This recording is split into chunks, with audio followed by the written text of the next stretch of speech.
میں کہیں نہیں نکل جا، انی لک من الناصحین، میں تیرا خیر خواہ ہوں، آپ نکل جاؤ ورنہ یہ آپ کو زندہ نہیں چھوڑیں گے۔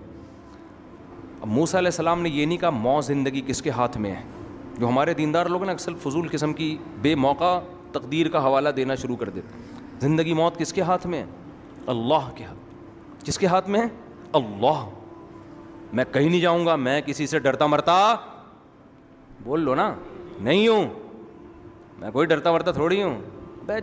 جو رات قبر میں لکھی ہے وہ قبر میں ہے، یہ باتیں بالکل ٹھیک ہیں، جو رات قبر میں لکھی ہے وہ آئے گی، لیکن آپ کو کیا پتا کون سی رات لکھی ہوئی ہے؟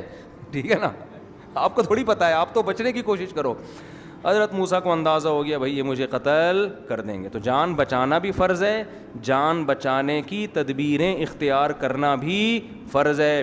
قرآن کہتا ہے فخرج منہا، اب حضرت موسیٰ نے تو مصر کے علاوہ دنیا دیکھی نہیں تھی، اب کہاں جائیں بھائی؟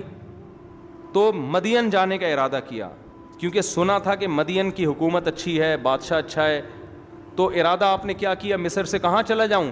مدین۔ اب پیدل نکل گئے، فخرج منہا خائفا یترقب، خوف کی حالت میں اور لوگوں سے چھپتے چھپتے مصر سے نکل گئے، اس خوف سے کہ کوئی مجھے دیکھ نہ لے۔ تو خوف بھی ہو سکتا ہے پیغمبروں کے دل میں، یہ سب چیزیں نیچرل ہیں۔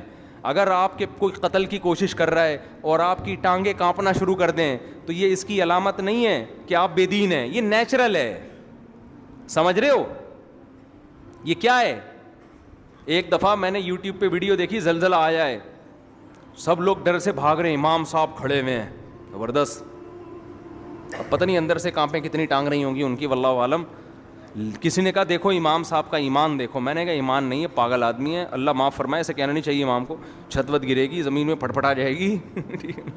تو جب زمین ہلے، تراویح ہو رہی ہو، تہجد ہو رہی ہو، فوراً کیا کرو؟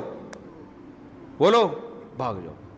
تو یہ کوئی ایمان کی علامت نہیں ہے، زندگی بچاؤ۔ حدیث میں آتا ہے نماز کے دوران سانپ نکل آئے نا، سانپ کو مار دو جا کے۔ یہ نہیں کہ خشوع و خضوع سے میں چونکہ نماز پڑھ رہا ہوں، میں اللہ کے دربار میں ہوں، میں سانپ سے نہیں ڈرتا۔ تو نماز پڑھ رہا ہے، یہ تجھے پتہ ہے، اللہ کو پتہ ہے، سانپ کو نہیں پتہ، یہ وہ اپنا کام کرے گا۔